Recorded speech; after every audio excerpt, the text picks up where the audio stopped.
कामयाबी के हजारों बाप होते हैं लेकिन नाकामी यतीम होती है। ये बात एक बार फिर सही साबित हो गई। अरशद नदीम ने ओलंपिक्स में पाकिस्तान के लिए सोने का तमगा लिया तो हर कोई अपनी अपनी तरफ से क्रेडिट लेने के लिए चला आ रहा है। आज हम अपने इस वीडियो में इसी टॉपिक पर बात करेंगे। लेकिन अगर आप मेरे चैनल पर नए हैं या वीडियो को पहली बार देख रहे हैं तो मेरे चैनल को सब्सक्राइब करें और वीडियो को लाइक और शेयर जरूर कर दिया करें। इससे हमारा हौसला बढ़ता है। आपने देखा होगा अरशद नदीम जब से वापस आए हैं या जब से उन्होंने गोल्ड मेडल जीता ही यूं कही है कि तभी से लोग मुख्तलिफ तरह के सामने आ रहे हैं और उनकी कामयाबी का क्रेडिट लेना चाह रहे हैं। कोई कह रहा है कि हमारा विजन था, हमने उसको सपोर्ट किया। कोई कुछ कह रहा है, कोई कुछ कह रहा है। राणा मशीद साहब वजीर आजम के मतलब सामने कह रहे हैं सर यही आपका विजन था, यही आपका विजन था, ये आपकी काविशों की वजह से जीता है। सर आपका विजन है, आपका विजन है सर, आपने मौका दिया। दूसरी तरफ पीपल्स पार्टी वाले आगे खड़े होगा उसके इस्तकबाल के लिए बाहर झंडे वंडे अपने पीपल्स पार्टी के लगा दिए। भाई वो पाकिस्तान के लिए मेडल जीत कर आ रहा है, आप सही है पीपी की नुमाइंदगी कर रहे हैं, लेकिन आपने गाड़ी की चारों तरफ जिस गाड़ी में आप आए इस्तकबाल के लिए सिर्फ पीपी के ही झंडे नजर आ रहे हैं।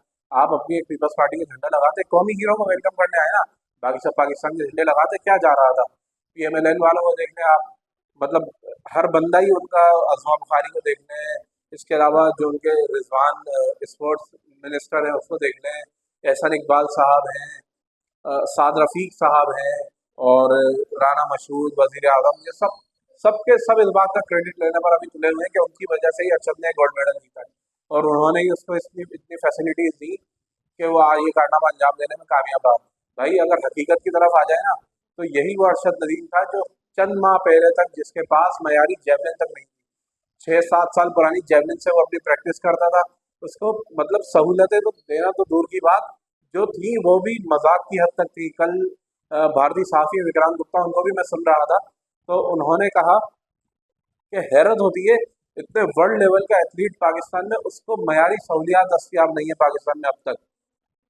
यार क्या हम बोले, अभी नीरज चोपड़ा जब से वो पिछली बार गोल्ड मेडल जीता था उससे पहले भी देखें तो नीरज चोपड़ा ने टोक्यो ओलंपिक से पहले भी जनूबी अफ्रीका में जाकर ट्रेनिंग की। उनके लिए अलग से कोचेस हायर किए जाते थे, उनके डाइट प्लान अलग होता है, उनके न्यूट्रिशनिस्ट अलग हैं, सब चीज़ें उनकी एक प्रॉपर तरीके से चलती हुई आ रही हैं। और विक्रांत गुप्ता इसी बात पर हैरत कर रहे थे कि अरशद नदीम ने जिस माहौल से उठकर वर्ल्ड रिकॉर्ड बनाया, ओलंपिक में ओलंपिक रिकॉर्ड बनाया, वो वाकई हैरान कुन है। और वो इसको लेकर तो भाई वो मतलब उन्होंने बहुत ज़्यादा हैरत का इजहार किया और उनका यही कहना है कि भाई जब आपका इतना बड़ा एथलीट है और उसने ओलंपिक के फाइनल में 92.97 की थ्रो करी थी, जो बाकी सबसे ज़मीन आसमान का फ़र्क था बाकी सबकी थ्रो से। नीरज चोपड़ा जो वाहिद एथलीट इंडिया के अपनी सेकंड थ्रो में वो करीब तो आए लेकिन 89.45 की ही थ्रो कर पाए और उसके अलावा कोई भी ऐसा एथलीट नहीं था जो करीब तक पहुंचा हो उनके अरशद नदीम के। जिस एथलीट में इतना ज़्यादा टैलेंट है, इतना सब कुछ है, आप उसको भी सपोर्ट नहीं करेंगे तो किसको करेंगे। हमने अब एक गोल्ड मेडल जीत दिया जो हर बंदा क्रेडिट लेने तो चला आ रहा है। अभी मैं बोलूंगा तो लोगों को बुरा लगेगा, पीटीआई वाले तक आके खड़े हो गए कि ये इमरान खान साहब की मरहूने मिन्नत है।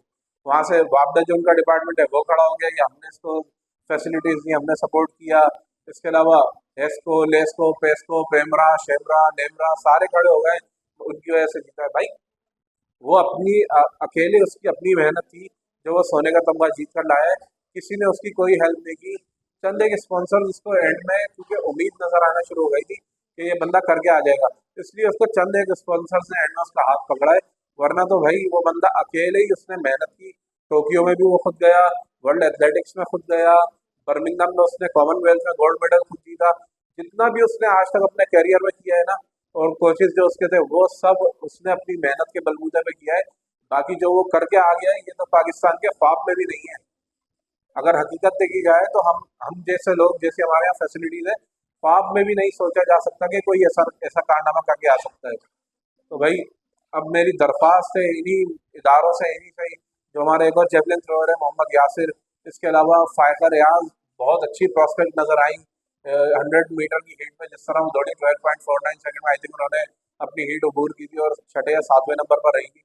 तो भाई ऐसे लोगों का सपोर्ट करें और आगे अगर अगले ओलंपिक का टास्क रखना है ना तो अभी से तमाम स्पॉन्सर्स हुकूमतें खड़ी हों और इन एथलीट्स के सरों पे हाथ रखें, उनको फैसिलिटीज दें, उनको तमाम वो चीज़ें मुहैया करें जिनकी ज़रूरत है ताकि वो अगले ओलंपिक्स के लिए क्वालिफाई कर सकें, वाइल्ड कार्ड एंट्री की हमें ज़रूरत ना पड़े।